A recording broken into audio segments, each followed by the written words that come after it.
Kodi Jackman and Alexandra Wright are two actors based in LA who are passionate about and have a great understanding of Shakespeare. They run Shakepod, a podcast focused on breaking down Shakespeare's characters with brilliant guest actors. I spoke to them about their careers, their relationship with Shakespeare, as well as working on classical text. Hello, Kodi. Hello, Alexandra. Hello. Hello. How are you doing this fine, afternoon for you two in sunny America and at about 9 o'clock here in the lovely county of Surrey in the UK? How are you doing? We're doing well, and actually, it's kind of rainy here today, so we're having a little bit of a Oh, British weather day. You're We've with got some rain us. here in Los We Angeles. How do. No one strange. knows what to do. We've been having alerts go off on our phone. It's like, it is raining. We brought the rain. The British brought the rain. So here on this sort of collaboration episode between In the Room and Shake. Is it 3 Shakes? Shakepod or Shakepod? Or Shakepod? 3 shakes, like We're a going 1, 2, or martini 3 shaker. shakes.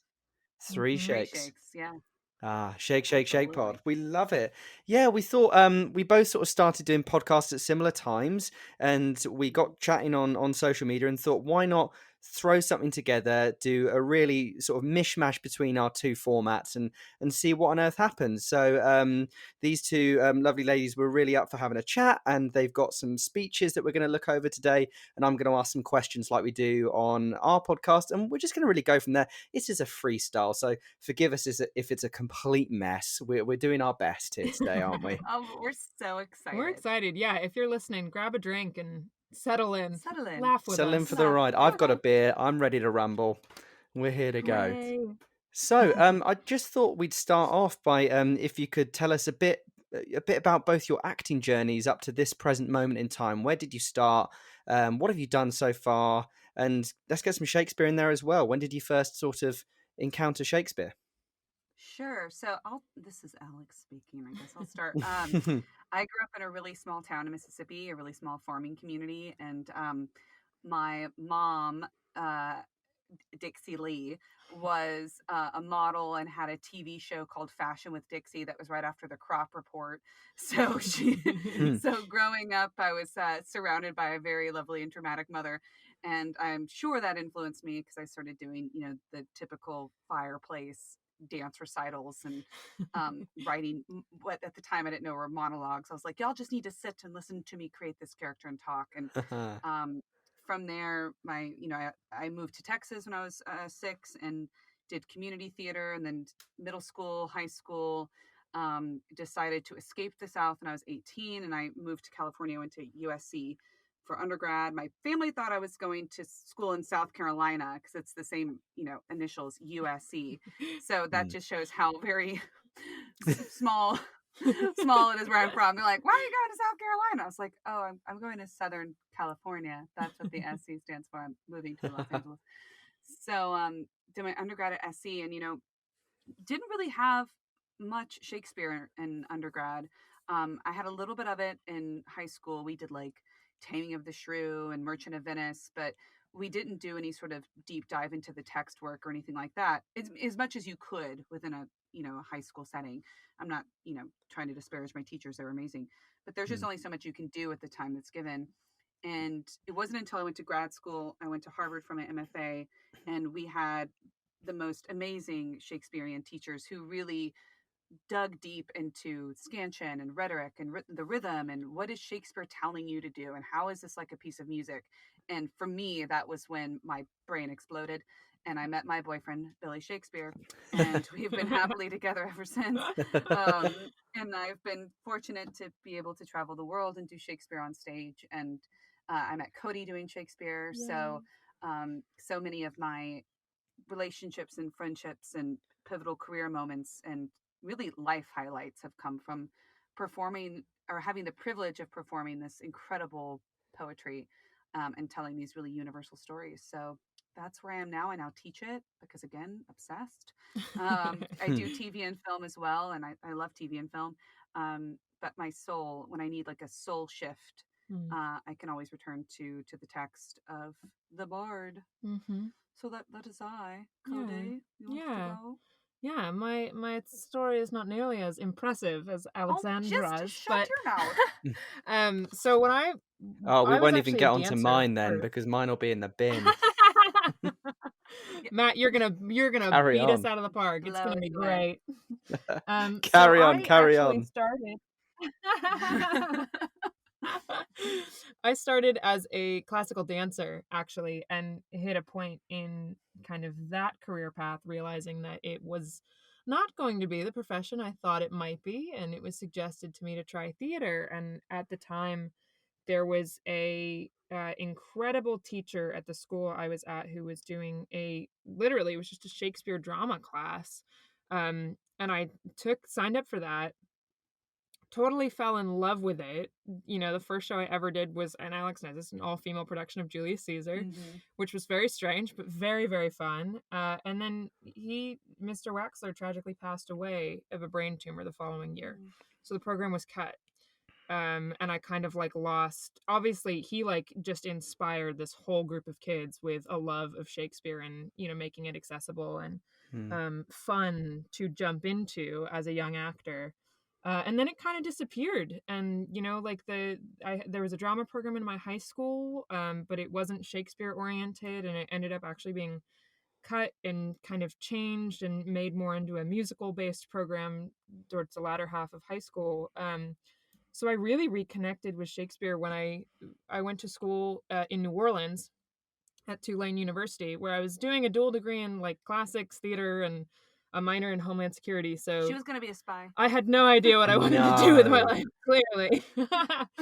But while living there, I kind of fell in with the crowd at New Orleans Shakespeare Festival, and just totally fell in love with it again. The people, and especially the artists that live in New Orleans, are just like the most vibrant, loving, inspiring people in the world. And the stuff that was being done at that Shakespeare company was so eye-opening and kind of new and different and stuff I hadn't seen before. And so that kind of reignited that fire within me. And I actually, while I was at Tulane, I met someone who was studying abroad from, I think she was at UEA in Norwich, and she was abroad at Tulane, and she was like, "Why aren't you at drama school?" And I was like, "What's drama school?" What is this And she was thing? like, "Oh my God, I'm going to help you." And so she was the one who kind of pushed me to audition. So I took like whatever it was, 2 semesters off. And the idea was I would audition because it would be easier to get into a master's if I had auditioned previously for the program. Because there was like no part of my brain that thought I was going to get into the undergrad. I was like, well, it'll just, you know, Look good. yeah, it'll look good when I show up to do the master's auditions. And then I got a spot at GSA. And so everything kind of turned topsy-turvy. And I sat down and was kind of like, well, why not? So I put my degree at Tulane on pause. I think technically it's still on pause. You can still be a spy. I could still go back and finish Yes.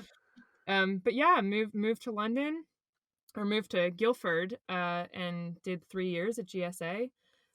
Was lucky enough to be living there while Emma Rice was the artistic director of the Globe, so got to see all of that, which was just so incredible.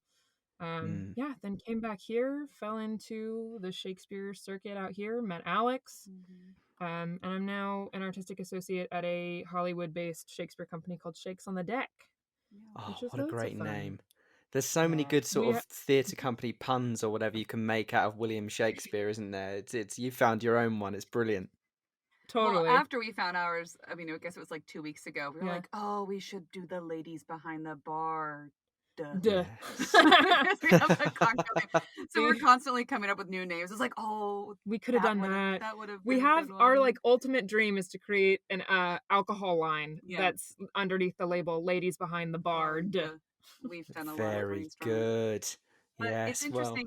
I didn't mention this, but the very first part of my Shakespeare training, I should have mentioned, was in London. So it's interesting that Kodi and I, in meeting, I think part of what makes us work so well together is that we do have that British classical training base. Hers is is a lot stronger than mine because of the time she spent over there. But we're both so nerdy for the technical aspect, which I think is comes from the Brits' deep respect for the work and for doing the work. Yeah, of course. Well, from both your answers there, I think we've just sort of covered exactly why I wanted to sit down and talk to you, because you've got such a, a passion for William Shakespeare's work that is just it blows me out the water. Like I like the plays, and it's something that I've done. You do it obviously in second year at drama school here in the UK, at least it was for myself, and Mhm. I've done a bit of Shakespeare and TIE since graduating. But in terms of my knowledge, it's ashamedly really limited in comparison to you two. So this is why I've been really excited to sit down and sort of absorb your knowledge a bit like a sponge, as it were. But Oh, it's so interesting that you speak about how your journeys do sort of align a little bit there with the London connection, as you said, and Emma Rice's tenure at the Globe, which I'm sure a lot of Mhm. people believe was unfairly cut short by Yes. yeah. people slightly disagreeing with her creative vision for that venue. But we could do a whole other podcast on that one, so Yeah, we we should. could. Yes, Man, we I could. have so many feelings. I know, but she's doing all right for herself, Emma Rice. I She's don't doing think we need to fine. feel too sorry for her. She's doing some pretty solid work, isn't she? I'd love to Definitely. really just crack into the meat and potatoes of it, to be perfectly honest, Great. Sure, let's try. by saying that a lot of people um, disregard almost trying to read or watch or attempt to get work on Shakespeare, and proper full on drama school trained actors, and most of this comes from being intimidated by the language. And a lot of people have Mm. bad experiences from Shakespeare at secondary school in England, where you're sat down in a English lit classroom and you're made to watch the Baz Luhrmann version of Romeo and Juliet and then just read the book rather than perform Shakespeare. And Yeah. Right. what would you try and say to these people that are intimidated by it or just disregard Shakespeare, to give it a go? And what can make the text more approachable? I would say that I think anyone who is forced to first approach Shakespeare in the way that it is generally first approached, like you were saying, sit in this chair and just read this silently. I mean, I can't do that. I fall Yeah. asleep if I try to sit and read Shakespeare. It is utterly boring to just read it silently. On a page. Yeah, Hmm. it really needs to be heard because it's the poetry, it's the rhythm, it's like a piece of music.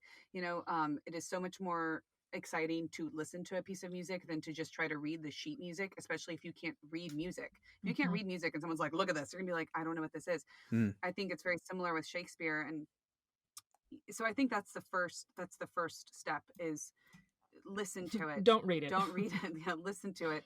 And then I'm always blown away when I work with students on Shakespeare, especially those who are maybe feeling a little anxious around the text, is they'll read something and they'll go, well, I don't know what that means. And I'll go, what do you think it means? And how instinctive so much of this work is going, I don't know exactly what this reference is, but I feel like this is what's happening. And it's like, yes, that is exactly what's happening because I think Shakespeare speaks to us like on a cellular level with his rhythm.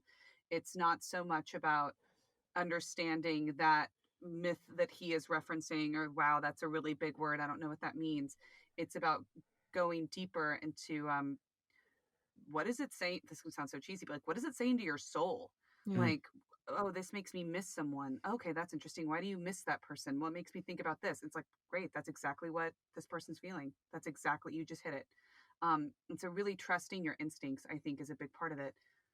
Well, and I think also a lot of times, audiences today, there's this idea of Shakespeare being this kind of highbrow entertainment of the academic elite. Mm-hmm. And that's not what it was written for originally. And I think we forget about that. So modern audiences or even performers who are intimidated by it, and we've had a fair few of those on our podcast, people who Mm-hmm. come on and go, look, I'm really intimidated by having to be on this podcast and talk about this, but like I had so much fun. I think there's an element of sitting in a theater or trying to read it or consume Shakespeare in one way or another and kind of getting so in your head about understanding every single thing, you have to let it wash Wash, over you. yeah. Because Shakespeare also, you have to remember, made up so many Mm-hmm. words in all of his plays that the audiences that were, seeing the shows at the Globe for the first time, they didn't know what that word meant either. Right. But Hmm. they let the show wash over them because they weren't, well, one, they weren't paying attention to the play in kind of the laser focus way that we do when we go to the theater They're all drunk. nowadays. Like, yeah, they're just like they're letting the story wash over them. And by the time you walk away, you go, oh, I know what it was about. But Right. I think when people get so caught up in their heads about needing to follow the story at every single second, that's when you start to lose the bigger picture. I think Shakespeare Mhm. is big picture entertainment. It's not, but which is made up of a bunch of very small, beautiful moments. But if you get caught up on the little moments that you're confused by, you're going to lose that big picture. Yeah. And speaking of small little moments, I do find it helpful when I'm teaching this to people to look at the broad picture and then to also zoom in and go, let's just look at these 5 lines. Mm. And let's break down these 5 lines in terms of what is being said. What could this word also mean? What does that vowel do to you? What does that consonant do to you? What is the rhythm here? What is the scansion telling us? What is the rhetoric? What is that symbol? And so you can see, sometimes it's interesting to just take a microscope to it and go, wow, this is so incredibly complex. It doesn't mean that you have to master it. It almost just brings an appreciation of, oh, this is why he was a genius. Yeah. It's not that his stories were new. They weren't. He stole a lot of his stories. It was the deep microscopic complexity of his work that made him a genius. And so just looking at 5 lines, I always tell that to teachers when they're like, how do I teach Shakespeare? I'm like, do 5 to 10 lines, break it down so that they can see what is possible and say yes to everything they say. If they're Yeah. like, I think it's this, say yes. Because guess what? It probably It is. probably is. Yeah. And Shakespeare is strong enough to hold all those opinions. Yeah. As a director, it's difficult because you have to choose, your own opinion, but it can hold every yes that you want to throw its way. Yeah. Yeah, I agree that the language is so malleable, isn't it? And it's such a multi-stranded form of theatre. Because I like the way you compare it to music. I think it's a sort of comparison I've heard before, and I think it sums it up so well. Is that you don't need to be able to know what notes the guitar's playing to understand how it makes you feel. You just you Oh, Mhm. just yes. you just feel it. And whenever I've seen Shakespeare, it's not like I'm trying to play catch up and trying to think, oh, what witty pun was he trying to make there about this, that, or the rest, or what metaphor was he making about this Greek god or whatever. It's that, Mhm. if the actor knows what's on the line, if the actor's playing it and it sounds as it should, then you get the meaning without needing to understand the words. It's like when you Mm. watch a subtitled film, or if you watch a film in a foreign language and you even turn the subtitles off, if it's done well enough and acted well enough, you'll still understand the story. Yeah. Absolutely. Yeah. Absolutely. And look, I'm going to speak for Kodi right now and say that I think that we are probably the worst people to go see Shakespeare with. Oh my God. Yeah. Because if it's done poorly, it's bad. Yeah. You're saying if the actors do it well, and it's true, if the actors do it well, it just Yeah. sings. But if it's done poorly, It's a it's nightmare to sit done through. Yeah. poorly, especially because they're so long. You can Yeah. tell, like, the first act, or not even the first act, sorry, the first scene. You're like, oh, this is going to be a long night. Yeah. This is Yeah. going to be It's a long true. 3 hours. Yeah, and every Shakespeare night's a long night, whether you like it or not, isn't it? Yep. Yeah. Yeah. Just the experience of it is dependent upon, yeah, exactly what you were saying. I love the metaphor of the guitar because it's so true. Yeah. If you go see a beautiful symphony, you're not sitting there going, wait, what did that violin just do? Yeah, right. I don't know what was it. You're just like Kodi was saying, you're letting it wash over you. Yeah. Yeah, I love it. And when you do look at the actual, when you break down the script and you get it, when you read them, there's very little additional wording on the page beyond the sort of the beyond the dialogue that characters say. There's very little to go on. There's no sort of the Harold Pinter beats, silences, pauses. There's none of this sort of modern day Mike Bartlett, Simon Stevens sort of slashes of interruption and whatever. And there's very few stage directions apart from the famous one with the bear. Like do you find do you find that being on the script really freeing because it allows you to do whatever you want, or do you see it almost like an obstacle sometimes where it's like, look, I just don't quite know how to jump into this? So I would actually argue that Shakespeare gives you a lot of those things that most contemporary playwrights write out for you. Hmm. Shakespeare gives it to you within the rhythm. So, if a line is less than 10 beats, you know that you need to take a caesura within that line. And usually it's at a piece of punctuation. If you're folio trained, it's at a Mm-hmm. semicolon or a colon. But, caesuras are pauses that he builds in for you. Same with blocking. If you have a feminine ending in the second foot, you have to pause and you have to move. And most of the time, the movement is really clear. The example I always like to give is Lady Macbeth. She says, "Give me the daggers, the sleeping and the dead," and you're supposed to move after "Give me the daggers." And it's like, well, what is she doing? Why is she moving? Oh, she's going Just to get grabbing the she's daggers. grabbing the daggers. Yeah. Hmm. Uh, so I think that Shakespeare actually gives you a lot, and in terms of rhetoric, he tells you when to speed up. when to slow down, when to breathe. So, and with shared lines, you are told when to interrupt, when to jump on your cue, or if there's a beat missing from your shared line, you are allowed then to take a pause after your partner speaks. So, similar again, going back to the music analogy, it's like jazz. There's structure, but there's also great freedom within that in terms of how you play it. Kodi, I just completely took over that answer. That's totally fine. Yeah, I agree. No, say more. Because I Kodi has more folio than I do, which is a different technique, and so folio actually is much more specific about these things. So please Yeah, talk. I think, and I kind of fell into folio because of the company that I started working with after I moved back to LA. And I think like what Alex was saying, the idea of structure allowing creativity. Like if I told you to make me something, you'd be overwhelmed by all of the different things. But if I told you to make me a chair, all of a sudden your brain goes, oh, I could do this and I could do this and I could do this. It's like giving yourself that structure is what allows you to get creative within it. And again, I, like Alex was saying, it's like I do really like the folio method because I think it's unlocked a lot of things and characters for me that I wouldn't have found on my own. And I think, along with all of the punctuation that Alex mentioned, when you get like we always like to joke that Billy Shakes is directing you from the grave with the way he writes. And he gives you the emotional map of a character. Like if you go through and you're counting 10s and 11s, I know we use feminine and masculine, but maybe one day someone will change those. Masculine is strong, feminine is weak. It's a weak ending. It's feminine. So I have Oh, I dear. have a Shakespeare teacher who calls them 10s and 11s, which I like a lot. But it like if you look at that, if you're kind of 10, 10, 10, 10, and then you're like 11, 12, 9, shared line, like something's happened there. Your character was on, they were clear, they knew what was going on, and then something threw them off. Yeah, it's like a heartbeat. Your heartbeat Yeah. changes. If their heartbeat changes, You can feel it. you can feel it, and the audience can hear it too. For the audience, it's like a record scratch, and it makes them perk up and listen in a different way. Yeah. So you have to go like, why is that there? Well, and there's Yeah. always something really interesting with folio, because with folio, it's you breathe at every line ending, and then you breathe at any kind of midline, semicolon, or colon, but that's it. Other than that, you're not, you can have a midline stop, you can have a period in the middle of a line, but there's no breath there because you already know what your next sentence is. And the funniest example of that is Polonius in Hamlet, who's just known for going on and on and on and on. All of his breaths are halfway through a sentence, so no one can interrupt him.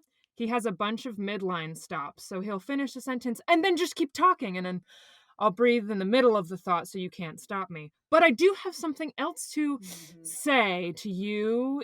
It's that, and it's like and you get characters kind of making fun of Polonius throughout the show for just going on and on and on. And it's written into his text with those midline stops and where his breaths are if you're looking at him through folio method.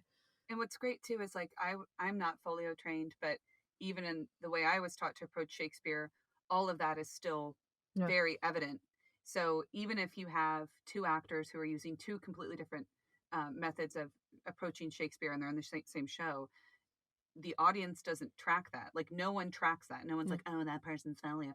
Like you can't tell because again, what he's giving you is so clear and so strong that you're going to come to it. As long as you know what you're doing and what you're looking for, you will find it because he's telling you, he's directing you, like you said, from the grave. If you just trust him, you'll cry when you need to cry. You'll feel anger when you need to feel anger because he tells you when to breathe. And as we all know, our breath controls our emotions. So it's just all there for you. My favorite example. Go for it. No, you go for it. Is the demon speech. She has like an orgasm. She has an orgasm. Yeah, there's like all this buildup of energy, and she's picking up pace and speed, and then she has this. We're talking about Lady M, by the way. Lady M, yeah, thank you. And then she has this big explosion at the end. She's basically having sex with a demon on stage. But what's amazing is you have this buildup of breath and this escalation that's happening, leading to a climax, literally. But also Shakespeare doesn't give you anywhere to swallow your spit. Like there's no moment of like that, like, okay, now I can reset my spit. There's no place to reset your spit. And so at the end, he gives you all these really harsh stop plosive consonants, like these spitting consonants. So by the end, you're salivating and you're spitting and you're orgasming. It's fucking terrifying. Sorry, can I cuss? Is that okay? Let's go. Yeah. Okay, Fuck. it's fucking terrifying. And so when people go, oh, Alex, I'm doing the demon speech, I don't know how to make it scary. I'm like, oh my God, you don't have to do anything. Like, just do what he's giving you. It is scary enough. Like, you Yeah. don't need to try to add on some Halloween spookiness. Yeah. It's all there for you. You just have to know what you're looking for and trust it. And so many Yeah. actors don't. They try to push through it, and then it just becomes over the top. It's like, no, Yeah. just do it there. Do it That's there. that's really interesting. You should bring that idea up because with a lot of modern text, theatre work, film work, TV work, it's all about letting the lines almost play you, as it were. You don't put anything on top. Trust that in the Mhm. moment, if you're listening to your scene partner and whatever it may be, the correct emotions will come out. And suddenly, when actors are met with something with that sort of academic ferocity behind it, or at least the impression of that they or when you see really badly done fantasy films or stuff where because they're playing a fantasy king they talk in a certain way, and it's like, well, no, Yeah. if you just say it, which is what makes the work of George R.R. Martin and Joe Abercrombie and those type of authors so Mhm. extraordinary, is that they go, Mhm. no, well, in Times of Dragons, they'd still say fuck it and they'd still act this way. And that, as you say, if you just trust that Shakespeare's giving you all you need, that it's going to be there. And all the sort of literacy techniques you bring up, all the caesures or the folio, all those all that terminology, that if you just get a 12-year-old kid to read out a speech, and if they really do just properly read it, they won't realize that they're doing all these things almost naturally because the writing's that good. Yeah, Yeah. and that's what it is. Your body does do it I mean, it's like, and that's a lot of times what intimidates actors is hearing scansion and iamb and trochee and spondy and anapest and epic caesura. It's like hearing all that, you're like, oh, it's too much. I don't want to do it. Mm. But if you can just give yourself 15 minutes to read what those are, you'll realize that your first read of a speech before learning all of those terms, your body will naturally do that. Yeah. It's the same way that you don't say mother. You say Right. mother. Mother. Like Yeah. you Yeah. naturally Hit the right syllable, hit hit the right those beat. syllables. Yeah. Yeah. It's almost like do less, because know that the text will do it for you. Like you were saying, do less. The only thing you need to do more of is raising the stakes, and Mm. that's it, because the stakes are so high that people have to speak in poetry. It's kind of Totally. like musicals. The stakes are so high they have to sing. It's like the stakes are so high people have to speak this way. So if you do all the internal work, like you were just saying, all your, it's the same as approaching anything else. What do I want? What's the relationship?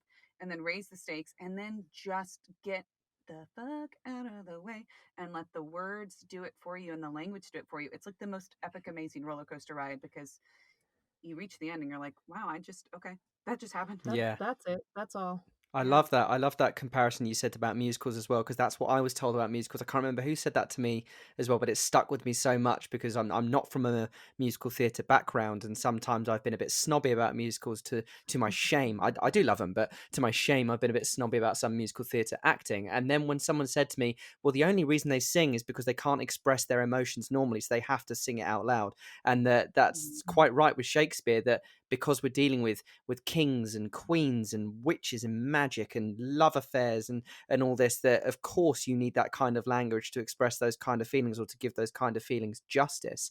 And you mentioned there as well, you briefly mentioned before about how one of the traps that actors can have is pushing too much, and I think that's the case for any actors. When you push too hard for the emotion, it's never going to be legitimate and people can smell it a mile off. What other traps are there to avoid when working on Shakespeare or performing Shakespeare? I'm so sorry, Matt. You broke up and we lost your question. Would you mind asking that again? Oh no, especially with me, I rant and rant and rant. I apologize. It was Um, only uh, for a It was second. only the question. It was only the question. Absolutely. Well, you mentioned about pushing for emotions and that people should Right. avoid doing that with Shakespeare. What are any other main traps to avoid when working on Shakespeare? I would say changing your voice. There tends to be this thing of like, this is my Shakespeare voice Yeah. and this is my normal voice. And like, please just use your normal voice. Or you see a lot in America, people thinking that you have to do a British accent in order to do Shakespeare. So not only are they changing their voice, they're changing their accent. And it's like, no, you don't need you don't need to do that. Yeah. I had a teacher who would say it's when actors feel like they're on thin ice that they stomp the loudest. And so I think I that love that. with Shakespeare, isn't that great? And I feel like with Shakespeare, that's especially true. It's like oh, this is intimidating, so I'm just going to put on all of this like extra stuff. And yeah, and then it's over the top. Yeah. Yeah. What are you gonna say, Cody? I think young actors in particular can, when you're intimidated by Shakespeare, you step into what you think Shakespeare can be, should be.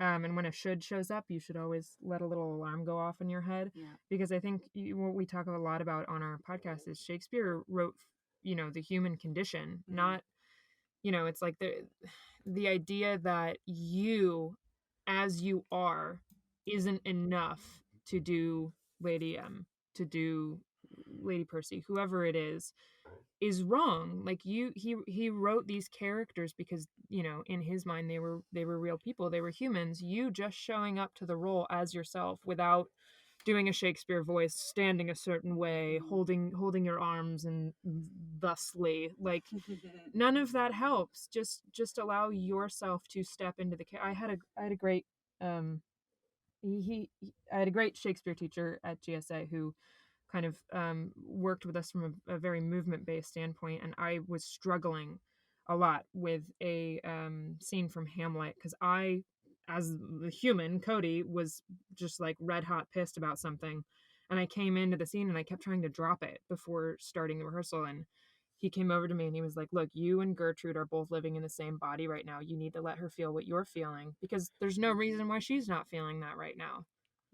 There's no textual evidence either way, so let her exist in the way that you do, and it's going to light her up in a way that I don't think you've let her before. Yeah. And trusting that the text can handle that. Yeah. It makes me think too, I have a private student who's applying to grad school programs this year, and he's like from Philly, and he's like covered in tattoos, but he loves Shakespeare. And when I first started working with him, he was like, I'm really embarrassed. Like, I have tattoos like all the way up to my neck. Like, what should I wear? Like, no one's going to want to, basically saying that like tattoos don't belong in Shakespeare. And also like, I'm from Philly and I'm from this like working class family. And like, I grew up in an abusive household. Like, this isn't okay. Like Shakespeare needs to, or should be, like you were saying, Cody, this one way. And I was like, please, please, please, please let them see your tattoos. And so he did Hotspur. Yes, I was gonna say Hotspur should have tattoos. He did Hotspur. Yeah. He did it in like a wife beater showing his tattoos. And it took, he was so like, I don't know. I was like, please, please, please. And he's had a lot of callbacks, and he's currently waiting right now for the acceptance letters to come in. But one of the schools specifically was like, we love your tattoos. Yes. And I was like, yes, that's what it is. It's getting out of this mindset. And I also told him, I was like, look, any school that's like, no, with Shakespeare, we don't do tattoos. Like, you don't need to be at that school. It's the wrong school for you. But also like, yeah, Shakespeare was bawdy. He was sexual. Yeah. He does not need to be kept on a pedestal and treated lightly or gently. Like he can take it.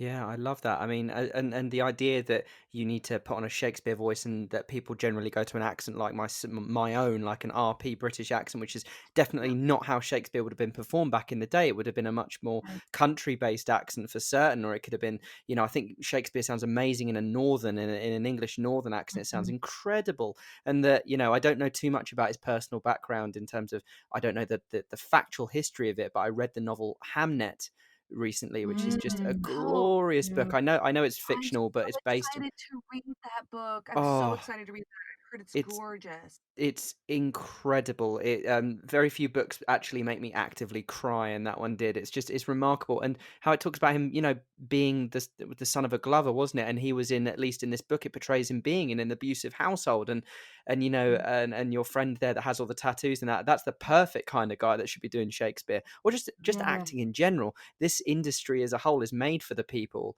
that are different. It's made for us weirdos. That's the whole point. Like, people that work at supermarkets, you might not be able to have tattoos, but hell, get on a stage, be Hotspur. It's fantastic.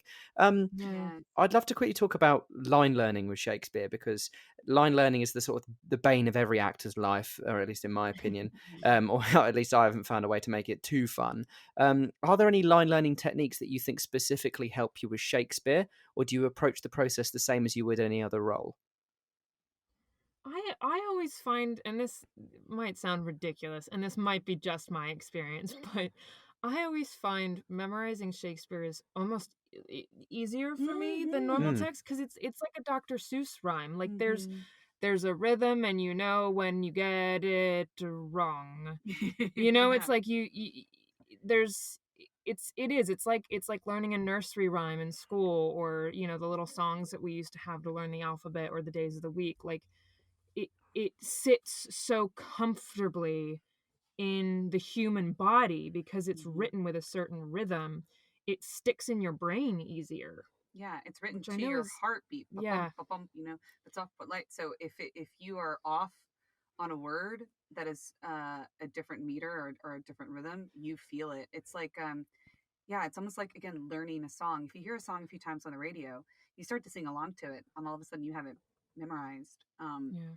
And I have to move. I mean, that's when that's not just Shakespeare. That's anything. I have to be moving when I memorize. Otherwise, when I'm performing, my body has also memorized it still. Like if I Mm. memorize it sitting still, my body has memorized it sitting still, and then Hmm. I'm like, I don't know what to do with my As you hands. say, as you say, you move there. Is that a sort of you move instinctively, or do you move as how you would do in an exercise, as in walking through the text? So you sharply turn direction on a comma and you stop at a full stop and you jump on an exclamation mark. Is it something quite specific like that, or is it where your instincts take you? When I'm just doing like my first pass of memorizing, I write it out by hand. I have to write everything out because I have a photographic memory, and so if I don't write it out in another form, then I will always just see the original text in my head, and then I get in my head, and then I'm relying on my head to memorize it versus my body. So I have to write it out by hand so that I'm seeing it in a different form, so that I'm not memorizing it just photographically. And then I will just walk. Like I'll walk around my neighborhood. It's I once heard that like bilateral movement, so like using both sides of your body and opposites, helps with memorization. So I'll either walk around my neighborhood or pace, I or was say I pace. yeah, or if I can't do that, like if I'm on a plane or something, which COVID has not been an issue, Mm. but if I'm on a plane, then I'll just and I can't move, then I'll like stomp my feet or just like move my toes in my shoes, because it's that bilateral movement that helps your brain understand it physically, and Yeah.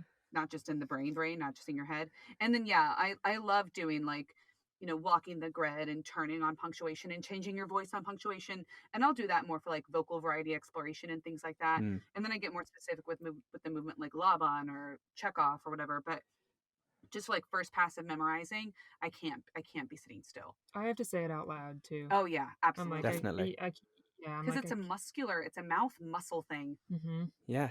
And it takes effort to say his lines. If you don't put in the effort of those days, then when you're in the middle of that emotional moment as Lady M or whatever, then the lines aren't going to come out. You're just going to go blah, blah, blah, blah. It's not going to happen. Exactly. Exactly. And We've and all been also, there. I don't normally write out my lines, but my word, I'd write out the whole play if I had a photographic memory and I could just look at it and look. I am so envious of you Right? right now. How lucky is she? No, I mean Oh, it sounds great in theory, but I remember in high school, my teacher, I had a fantastic theater teachers in high school. I remember one of them was like, "I can see you reading it off the text in your brain, and so you're not in your body." And I was like, "I do that." Like I didn't know that. I was like, "You don't it do was a that. Not thing. everyone does that."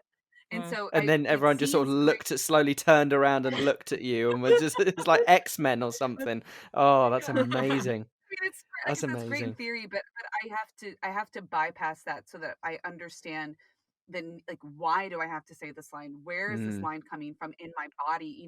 The line should feel like they're coming from your gut. You don't want them to feel like they're coming from your head, because yeah, then it's a really stagnant, um, boring, heady performance. So yeah, sounds great in theory, but it's a lot of bypassing. It's a lot of rerouting yeah, uh, Yeah. the learning.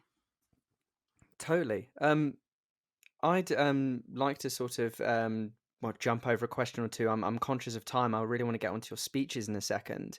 Um, I'd just like to ask you two more questions before we crack on with that.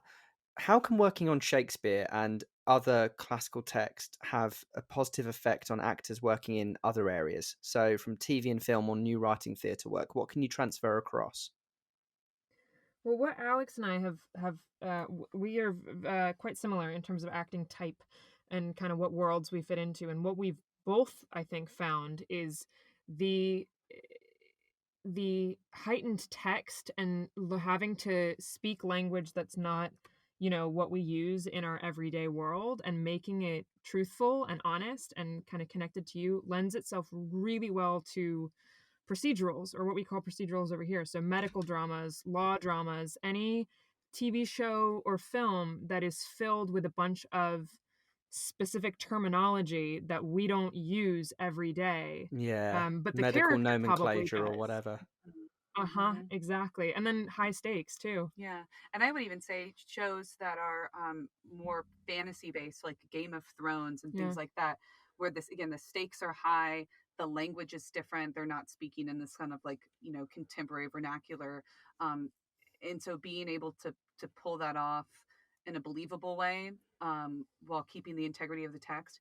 But even thinking about Aaron Sorkin, like there's such a rhythm to the way he writes, Mm, and you can tell that all the actors on his show know how to know that rhythm. Yeah. They do it so beautifully that yeah, you're not even aware of it.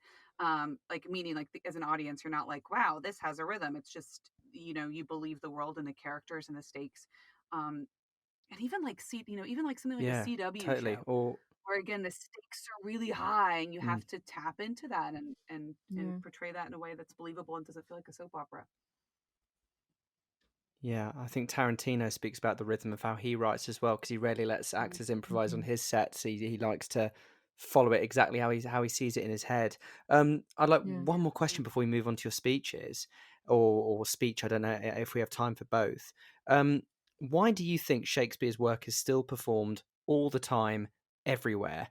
And do you think this will always be the case? Slash, hope this will always be the case? I definitely think so. I think there's a reason that these stories, but this like his rendition of, because like Alex said, I mean, a lot of these stories have existed for many, many years before Shakespeare started writing them. I think the reason that his versions of these stories will always live on is because he writes for the human condition. And I know I've said that a couple times now, but it's, if you do let the stories wash over you, he wrote for everyone, Mm-hmm. for all genders, for all sexualities. Like All races. all humans on the full spectrum of what it is to be, alive in this world. He's covered it all, and his stories touch on all of these feelings in a very raw, honest, and deep way Mm-hmm. that I think strikes a chord in audiences, again, when it's done well, that isn't hit a lot anymore in our world of entertainment. I think he speaks to what it is to be a human on a much deeper level. Mm-hmm. Mm-hmm. Mm, Um, yeah, And I think because he's so universal, and like Cody said so beautifully, like speaks to everyone. I think he's also really malleable in the sense that you can you can approach it with any budget. You can use whatever you have in terms of a set. Like he can really be filtered through as many different lenses as there are. So for a director or a theater company, there's just so much possibility and potential there because you can set it in 2020 or 2021, or you can set it in 1920. And it's going to highlight something different about the text. I think you have to be mindful of that. You have to go, well, what am I highlighting if I set it in this time yeah, period, or make this, this character this way or whatever. But like there when I was in Russia, they had a Richard the Third where they cast a beautiful, beautiful man as Richard instead of casting him as like a hunchback, like how it normally is. yeah, That changes the story, and you have to be mindful of that. But you can't like really do that with like Miller, yeah, you know. yeah. It's true. so so there's something nice too about the creative potential in the sense that again his text is so strong he can really withhold anything. Well, and yeah, and it's so open. It's an open invitation for any, Hmm. and that's a lot of what our podcast is. We're trying to show people that any human can step into any Shakespeare role Hmm. and it still works. Yeah, and how yeah, you know we've had um people on our podcast that would never get cast in that role, traditionally, like a traditional casting sense, and it's so exciting to see. What they bring. Yeah, and how excited they are and going, man, I would never get cast as Helena. And so it was really cool to see how I relate to her and what I learned about myself in the process of exploring her. Um, and our goal is to hopefully go, there is no reason why this African American man could not Can't get play cast Helena. as Helena. He could play Helena. We need to expand our own. As creative as you can be with Shakespeare, we need our brains to expand in terms of creative vision. I think in terms of casting. So that's really what our goal is to. Mm. Totally. I love that. Like, as long as you're trying to, you're aware that what you're doing will say something and you're behind what you're saying, you can do it. It's an Yeah. accepted adaptation of the work. And I think that, as you say, these days, there's no reason anyone can't play any part. And I think it's becoming more of a talked about and more of an acted upon issue in things that aren't just Mhm. Shakespeare. You see, you know, various characters now where it doesn't matter what gender you are, what race you are, what sexuality you are, that actually anyone can play any part, and then that will bring a new light on it. I think that's such a wonderful note to move on to the actual text that you guys have had a look at. And I think the best way to do it would be to, as Kodi said she does, is look at 5 lines and really see what's going on in those 5 lines. But I'm Yeah. going to really take a back foot and just indulge a bit and listen to you guys rock and roll. Great. Yeah, let's have a look at Alex's speech, because I actually have been in rehearsals for the counterpart. So I'm also familiar with this speech and this scene from the other point of view. Yeah, and even and, Fantastic. and even though I said earlier, I'm so sorry. I said let's look at I like to look at 5 lines. Um, what actually struck me the most about, well, maybe I should say what I'm doing first. So sorry. Yeah, let's go for it. This is this is Lady Percy from Henry the Fourth, Part One. This is Act Two, Scene Three. It's It's the scene where Hotspur's leaving. Yeah, and it's actually the first time the audience meets Kate. Um, and just some backstory. Hotspur is her husband, and he's planning this rebellion against the king. Kate, his wife, Lady Percy, does not know that, but she has an inkling of it because he's been acting really strange. For people who are familiar with Caesar, Portia has a similar piece to Brutus. But what's amazing about her as a character is she is so equally like yoked to Hotspur in terms of strength and intelligence and wit. And so this is her first speech to him. It starts off with, "Oh my good Lord, why are you thus alone?" And in terms of what struck me about this when I was first approaching it, I was doing this first as an audition, and then I was fortunate enough to be able to play her and really explore her. Is is her use of thy and you. Mm. So within Shakespeare, if you think about it, thy and you, it's the same number of syllables, it's just one syllable. So if Shakespeare is going to be switching back and forth between the two of them, it's not a rhythm distinction, right? Because it's the same rhythm. So it has to do with how are you approaching that person in terms of comfortability or in terms of rank Familiarity. or familiarity. We're Yeah. talking Mm. about mouth muscles. So it's kind of the opposite of what we would expect. So you is actually more formal than thy.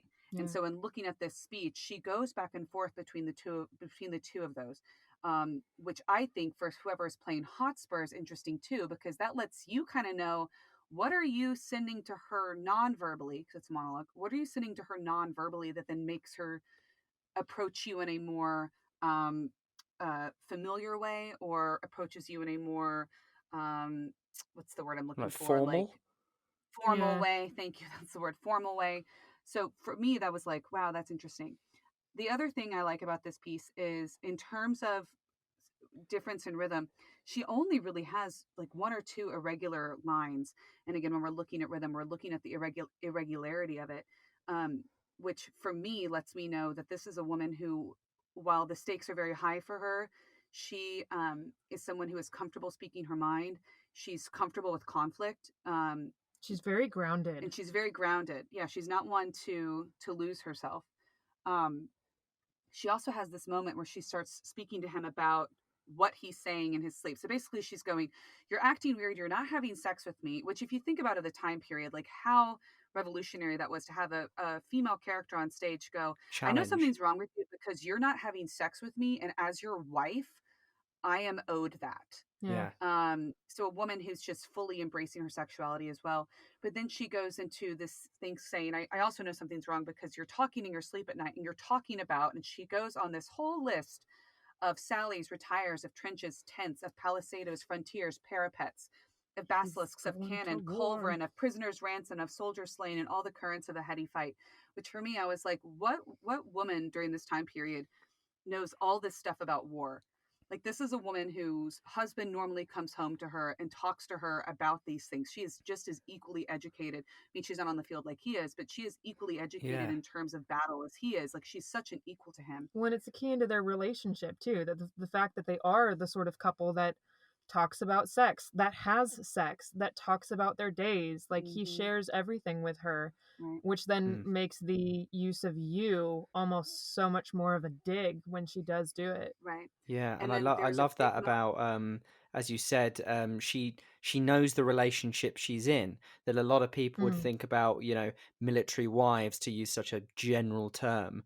Some Mhm. people would think, oh, they'd be crying and their eyes out and really dramatic and play the weak role when their husband's Yeah. going to war, when actually in those situations they want to be strong for their partner because they are strong. They've entered into this Yeah. relationship. I know in the times that it was written, then most of these marriages were arranged, but they've emotionally entered the relationship at least knowing that their partner could get killed in war. Yeah. Right. Yeah, she's very grounded in that sense. The moment for me that really, well, she has a really funny moment in the scene, which I'll mention first, which is she basically says to him, I'll break your little finger if you don't tell me what's going on. And little finger could be seen as his penis. So she's basically saying, like, I will break your penis if you don't tell me what's going on. But the finger, the other meaning there is, if he's a warrior, he needs to have his fingers, because either he's an archer, so he needs to have his finger in order to be able to, pull back the bow, or if he's holding a sword, which is probably what's happening, because we know later on he has his sword fight with Hal. He has to have the full use of his fingers in order to hold that sword, which obviously is another very phallic piece of imagery. So again, she's sexual, and she's also not afraid to fully challenge him to the point of, like, castration. Um, but the moment for me that really, like, made me go, oh. So speaking about the folio work in the modern kind of editor's edition of this, um, it says, "In thy faint slumbers I by thee have watched." So meaning that he's not sleeping well. "In thy faint slumbers I by thee have watched." If you go to the folio, it's not thy, it's my. Shakespeare originally wrote, "In my faint slumbers I by thee have watched." And for me, that changed everything, because it's not, I'm awake because you're keeping me awake because you can't sleep. It's, I'm not sleeping well Because I know you're not sleeping because well. I'm so worried about you. Yeah. Yeah. In my faint slumbers I by thee have watched. I've been up holding watch over you. Like, I've been your guard at night. Um, which just, I'm getting chills now just thinking about it, because it totally changes their relationship, and also her status. I'm up watching over you because I'm so worried about you, instead of you're keeping me awake, and so I'm awake too. I love Um, that. Yeah, yeah, and and my no faint no one slumbers else would see him in that vulnerable moment apart from her. Right. exactly. Which I think is why he then opens up to her, because at the end of this scene, he's like, "Okay, fine. I'm leaving right now, but you can come tomorrow." Yeah, yeah, yeah. Like there's this invitation, because he knows, I don't think they work when they're on their own, when they're apart. These two characters both light up when they're in each other's space. Yeah, And I think they're both aware of that. They're both aware that when they're not together, there's a small chunk of them that's not there anymore. exactly. And then she has another gorgeous speech for anyone who's interested, In part in two. part two. Yeah, after Hotspur's died, and she's talking to Hotspur's dad, and it's just the most heartbreaking speech, because she talks about what it's been like to have lost her other half, and also Yeah. how the rest of the country is grieving after having, lost Hotspur as well. And um she's just such a fantastic character, and again, it's Shakespeare, and it's Shakespeare's understanding of humanity, but also, I mean, as an actress, the way he writes female characters is, it's just beautiful, and you have agency and status, and, you know Opinions and opinions. For yeah. what offense have I this fortnight been a banished woman from my Harry's bed? Yeah. Why have you not slept with me for 2 weeks? Yeah. Yeah. Yeah. Why hast thou lost thy the fresh blood in thy cheeks, and given my treasures and my rights of thee to thick-eyed musing and cursed melancholy? It is my right. Yeah. And I just, again, like, what a badass. Yeah. So yeah, that's my, and Yay. sorry, I'm so sorry. I know earlier I feel bad. I'm like, I look at 5 lines, and right now I was like, let's look at the whole thing. But there's just so many beautiful moments in there. I Yeah. love it. I could listen to you guys talk about Shakespeare all day, and actually, you can listen to these two talk about Shakespeare all day. See, that was a good one, wasn't it? That's a You, good Well done, transition. Matt. I'm useful for something. You see, if you're listening to this podcast on In the Room, please do check out Shakepod. They release podcasts all the time with fantastic guest actors looking at parts in far more detail than we have today, and they're just fascinating episodes. And if you want to educate yourself on Shakespeare's work like these two have done, they've got a library worth of books that they're always posting about on their page, or they've got their own website and they've got a list of books that they've used to research Shakespeare on there. So please do visit their website as well. And I'd like to just flip what you do to your guests onto you, which is you ask all your guests what cocktail would represent the character that you're looking in at the episode. And I feel it's only right to ask you two, what cocktail would our lovely Lady Percy be? Oh, I Yeah. think she'd be a whiskey. I was gonna say I think she's a whiskey ginger Yeah. with like some good rock salt in there. Yeah. I mean, she packs a punch and she's sexy Yes. and like smoky. So Yeah. yeah, like maybe like Blanton's bourbon Yes. something. Something Oh, Yeah, with like strong. a big square ice cube Yeah. and like Yeah. a sexy glass. Okay. I absolutely Yeah, I love agree. it.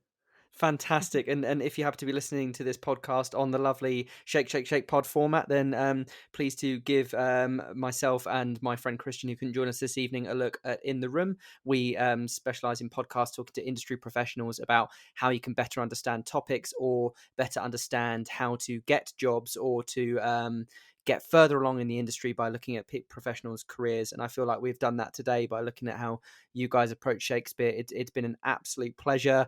I will leave you now to have a lovely rest of your afternoon. I'm going to have a chilled rest of my evening, a milky tea, and get into bed. So Oh, we just want to say it's been such an honor. Y'all, please check out their podcast. They have some incredible guests. And when you reached out, Kodi and I did a joint scream because we just love what y'all do. So it's Yeah. been a huge honor for us. So thank you so Oh, much. well, that's so kind of you to say. So thank you again. Have a lovely rest of your afternoon, and I'm sure we'll do another episode, something like this soon, because it's been so much fun. So I'd really like to do something else in the future. So thank you very much. Thank you so much for having us. Goodbye. Thank you for taking the time to listen to our podcast.